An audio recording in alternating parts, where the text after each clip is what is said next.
Good afternoon. Last लेक्चरला आपण diagram काढलेली आहे. डायग्राम काढायला सांगितली होती, ती डायग्राम मला तुम्ही पाठवलेली आहे, त्याबद्दल धन्यवाद.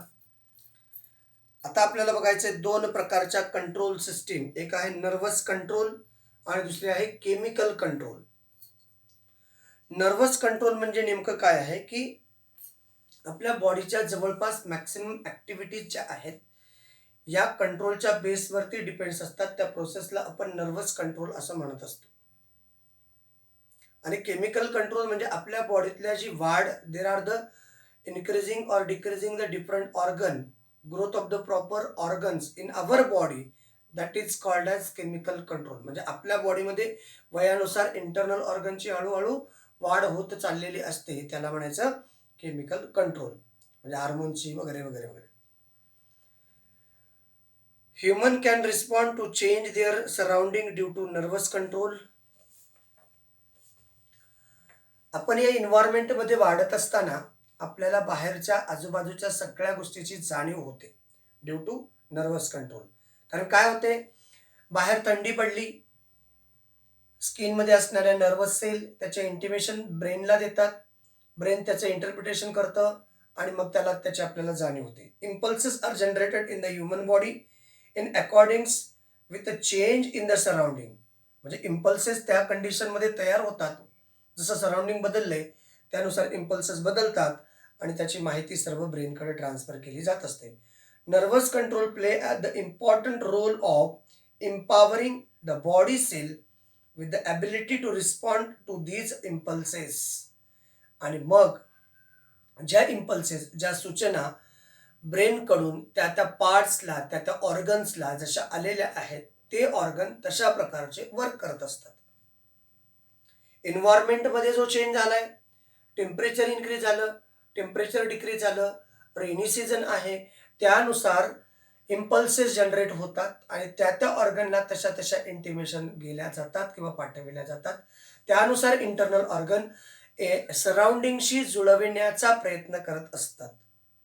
The ability depends upon complexity of the organisation in the organism body structure.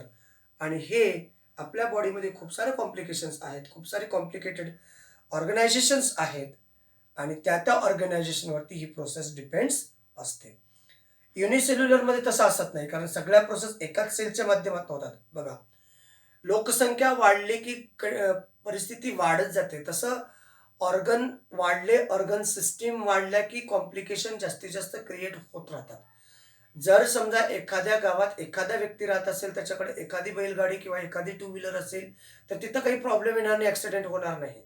पण गावांमध्ये माणसं वाढले, लोकसंख्या वाढली, म्हणजेच पॉप्युलेशन इन्क्रीज झालं, व्हेइकल्स इन्क्रीज झाले, तर ॲक्सिडेंट होण्याचं प्रमाण, तसं कॉम्प्लिकेशन इन्क्रीज होण्याच्या पाठीमागचा व्ह्यू ऑर्गन्स वाढले, सिस्टीम्स वाढल्या, त्याच्यामुळे कॉम्प्लिकेशन आणखीन जास्त क्रिएट होण्यास मदत होते.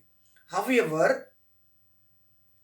multicellular animals like humans, पहिलं unicellular animals like amoeba do not have the nervous system which produces such impulses and responses.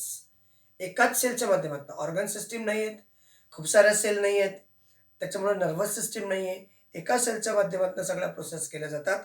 तर multicellular animals like human have a nervous system to response to the stimuli. आणि प्रत्येक परिस्थितीचं अवधान साधून आपली body त्याला adjust करण्याचं काम करते, त्याला म्हणायचं response to stimuli. Control and coordination is brought about with the help of special type of cell is called as nerve cell or neuron. आणि या दोघांमध्ये कंट्रोल आणि कोऑर्डिनेशन, या दोघांमध्ये समन्वय साधण्याचा जो प्रयत्न करते आहे, त्याला स्पेशल टाईप ऑफ सेल असं म्हणायचं. त्या स्पेशल टाईप ऑफ सेल कोणत्या आहेत? Nerve cell. त्या नर्व सेलला आपण काय म्हणतो? न्यूरॉन्स म्हणतो. त्या न्यूरॉनचा किंवा नर्व सेलचा काल आपण डायग्राम ड्रॉ केलेला आहे. राईट, हे डायग्राम मी ड्रॉ करायला सांगितला होता, आपण काढलेला आहे, बरोबर ना? चलो ओके. मग आता जाऊयात आपण पुढं. आता नर्व सेल किंवा न्यूरॉन्स याच्याबद्दल आपण थोडीशी माहिती पाहू. काय काम करतं, कशा प्रकारे काम करतं, कुठं असतात, त्याच्यामध्ये इंटिमेशन्स असतात का, त्या इंटिमेशन कशा प्रकारे आपल्या बॉडीमध्ये एका ऑर्गनकडून किंवा एका प्लेसवरून दुसऱ्या प्लेसकडं कशा ट्रान्सफर केल्या जात असतात याचं टोटल ऑब्झर्वेशन किंवा या टोटल माहिती आपल्याला या ठिकाणी दिलेली आहे. It is a special types of cell, neuron cell किंवा नर्व सेल या एक विशिष्ट प्रकारचे सेल आहेत which conduct impulses from one place to another place of the body are called neurons. म्हणजे बॉडीमध्ये एका ठिकाणची जी काही सूचना आहे, जी काही माहिती आहे, ती सर्व माहिती दुसऱ्या ठिकाणी ट्रान्सफर करण्याचं काम न्यूरॉन सेलच्या माध्यमातून केले जाते किंवा नर्व्ह सेलच्या माध्यमातून. Neurons are the structural and functional unit of nervous system. Neuron कोण आहे? स्ट्रक्चर आहे नर्वस सिस्टमचं, इवन फंक्शनल युनिट सुद्धा आहे नर्वस सिस्टमचे. Nerve cell largest cell human in the human the body may measure up to a few meters in length. Neuron हा सगळ्यात लांब आपल्या बॉडीमध्ये असणारे सगळ्यात लांब सेल आहे आणि त्याची लांबी साधारणतः काही मीटरपर्यंत आहे. Nerve cell have ability to generate and conduct electrochemical impulses. The cell that support the nerve cell and help in their functioning are called neuroglia. Nerve सेलच्या माध्यमातून इंटिमेशन पोचतात आणि न्यूरोग्लियाच्या माध्यमातून त्याला रिस्पॉन्स दिला जात असतो. बघा, समजा आपण चालत असताना आपल्या पायात काटा रुतल्यानंतर तिथं नर्व सेलच्या माध्यमातून इंटिमेशन ब्रेनपर्यंत पोचविण्याचं काम नर्व सेल करतात आणि मग ब्रेन करून जी काही माहिती येते न्यूरोग्लियाला, ती न्यूरोग्लिया मसल सेल्सला ऑर्डर करते की तुम्ही पायात रुतलेला काटा काढा. मसल सेल्सला ऑर्डर करतं ब्रेनच्या माध्यमातून आणि मग ती प्रोसेस होते. नर्व सेल आणि neuroglial cell together forms nerves. या दोघांचं कॉम्बिनेशन म्हणजे काय आहे? म्हणजे या दोन्ही एकाच टाईम, म्हणजे एका बाजूने जाते दुसऱ्या बाजूने येतं असं म्हणायला काही हरकत नाही. All the information about our surrounding is collected by the end or dendrites of the neuron. Dendrites दिसते तुम्हाला डायग्राममध्ये डेंड्रिटिस दिसतंय. म्हणजे बाहेरची जी काही माहिती आहे, सराउंडिंग मधली जी काही माहिती आहे, ती इन्फॉर्मेशन डेंड्रिटिसच्या माध्यमातून कलेक्ट केली जाते. कोण कलेक्ट करतंय? न्यूरॉन्स. आणि मग त्याच्यानंतर त्याच्यामध्ये केमिकल प्रोसेस होतात. The chemical process being at those end, मग जिथं तुम्हाला माहिती मिळाली त्या ठिकाणी केमिकल प्रोसेस होते. मग त्या ठिकाणी केमिकल प्रोसेस झाल्यानंतर electrical impulses are generated which are conducted from the dendrites to the cell body and from cell body to the axon and from axon to terminal. म्हणजे जी काही माहिती किंवा जी काही इन्फॉर्मेशन तुम्हाला डेंड्रिटिसकडे मिळालेली आहे, डेंड्रिटिसकडून ती माहिती ॲक्झॉनकडं, ॲक्झॉनकडून ॲक्झॉन टर्मिनलकडं, अशा प्रकारे त्या इम्पल्सेस एका ठिकाणाहून दुसऱ्या ठिकाणी ट्रान्सफर केल्या जात असतात. These impulses then to be transferred from this nerve cell to the next nerve cell. म्हणजे अशा प्रकारे, म्हणजे पहिल्यांदा डेंड्रिटिसकडून ॲक्झॉनकडं, ॲक्झॉनकडून ॲक्झॉन टर्मिनलकडं इम्पल्सेस पोचल्या. अशा प्रकारे एका नर्व सेलकडून इम्पल्सेस दुसऱ्या नर्व सेलकडे पोचलेल्या आहेत. मग एका नर्व सेलकडून इम्पल्सेस दुसऱ्या नर्व सेलकडं, पुन्हा दुसऱ्या नर्व सेलकडून इम्पल्सेस तिसऱ्या नर्व सेलकडं, अशा प्रकारे सर्व इम्पल्सेस ब्रेनकडं किंवा ब्रेनकडून ऑर्गन्सकडं ट्रान्सफर केल्या जात असतात. Now the impulses that reaches the terminal of the axon stimulate the nerve cell to secrete the certain chemical. जेव्हा या सूचना पोचतात मग त्यावेळेस पर्टिक्युलर केमिकल सिक्रेट होतात. त्या केमिकलला pass through the minute space it's called synapse. तिथं जो गॅप आहे त्याला आपण स्नॅपफेज असं म्हणतो. बघा, स्नॅपॅटिक क्लिप्स किंवा स्नॅपॅटिक वेसल्स त्या केमिकल सिक्रेट करण्याचं काम करत असतात. आणि मग बिटवीन टू ॲडजसेंट न्यूरॉन, म्हणजे दोन ॲडजसेंट न्यूरॉनला त्या स्नॅपफेजने कनेक्ट केलं जातं. Generated impulses in the dendrites of the next neuron. म्हणजे दोन न्यूरॉनच्या मध्ये स्नॅपफेज आहे, जो गॅप आहे त्या ठिकाणी एक लिक्विड आहे, लिक्विडच्या माध्यमातून स्नॅपफेज आहे. एका डेंड्रिटिसकडून इन्फॉर्मेशन ॲक्झॉन टर्मिनलपर्यंत आल्यानंतर त्यानंतर दोन न्यूरॉन सेलमध्ये जो गॅप आहे त्याच्यामध्ये एक लिक्विड सिक्रेट केला जातो, त्याला स्नॅपफेज म्हणायचं. ती इन्फॉर्मेशन त्या स्नॅपफेजच्या माध्यमातून दुसऱ्या न्यूरॉन सेलकडे पोचविली जात असते. In this way, impulses are conducted in the body and these impulses are finally conveyed to the nerve cell and muscle cell or gland.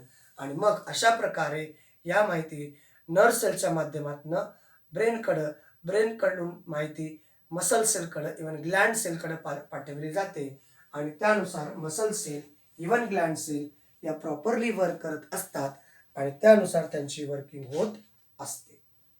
Clear आहे. मग पुढे when an action or movement is to be brought about in the body, एखादी क्रिया किंवा एखादी प्रक्रिया जर करायची असेल, the work of the muscular tissue come last in the sequence. आणि मग त्यावेळेस मसल सेल किंवा मस्क्युलर टिश्यू एका पर्टिक्युलर सिक्वेन्स मध्ये येतात. तुम्ही चेक करा, तुमची जेव्हा हालचाल होते तेव्हा बऱ्याच ठिकाणी ताण पडलेला तुम्हाला पाहायला मिळतो. हाताची हालचाल करा, बऱ्याच ठिकाणी मसल सेल एका ठिकाणी कलेक्ट झाले असतात. हात वाकडे तिकडे करा, मसल सेल एका ठिकाणी कलेक्ट झालेले असतात. तर अशा मुवमेंट्सला म्हणजे बॉडीमध्ये ज्या काही मुवमेंट्स होतात तेव्हा मसल सेल एका सिक्वेन्स ऑर्डरमध्ये यायला येतात. Movements of muscle cell is essential to bring about any activity. आणि मग त्यानुसार ॲक्टिव्हिटी होते. When the cell contract to change their shape, movement occurs in the cellular level. जेव्हा कॉन्ट्रॅक्ट किंवा एक्सपान्शन होतं त्यावेळेस त्यांचा शेप चेंज होतो आणि मग सेल्युलर लेवलवरती त्याची मुवमेंट चाललेली असते. सेल एकतर कॉन्ट्रॅक्ट होतील किंवा इलॉंगेट होतील. Muscle cell have the ability to change their shape due to special type of protein. आता मसल सेलमध्ये हे शेप चेंज करण्याची प्रॉपर्टी कशामुळं? कारण त्यांच्याकडे एक पर्टिक्युलर टाईप किंवा विशेष प्रकारचं प्रोटीन असल्यामुळं मसल सेल आपला शेप चेंज करत असतात. Beside, due to these same protein, cell become able to respond the electrical impulses of the nerves. आणि याच माध्यमातनं किंवा याच लिक्विडच्या माध्यमातनं किंवा या केमिकलच्या माध्यमातनं जे इम्पल्सेस आहेत ते नर्व्सपर्यंत ट्रान्सफर केले जात असतात. Thus we can say that the nerve system consists of well organized network of nerves which can conduct information in the forms of electrical impulses from one part of the body to the other. आणि मग हे जेव्हा आपल्या बॉडीमध्ये nerve सेलचं पूर्ण network आहे, मग nerve सेलच्या माध्यमातून सर्व इन्फॉर्मेशन ही कंडक्ट केली जाते. इलेक्ट्रिकल इम्पल्सेसच्या माध्यमातून ही इन्फॉर्मेशन कंडक्ट केली जाते आणि ती इन्फॉर्मेशन एका पार्टकडून दुसऱ्या पार्टपर्यंत ट्रान्सफर केली जात असते. अशा प्रकारचा हा नर्व सेल इव्हन न्यूरॉन सेलचा एक छोटासा पार्ट होता. बाकीचा पार्ट आपण उद्याच्या लेक्चरला कंटिन्यू करणार आहोत. तत्पूर्वी आपल्याला कॅन यू टेल या काही प्रश्नाचे उत्तर देता येतात का पाहायचं आहे. What are the sensory organs of organism? एक, what are their function? Sensory organ कोणते कोणते आहेत, त्यांचे कार्य काय आहेत? What are the gustatory and olfactory nerves to be find where are? म्हणजे कुठल्या ठिकाणी ऑल्फॅक्टरी किंवा गॅस्ट्री नर्व्स मिळतात.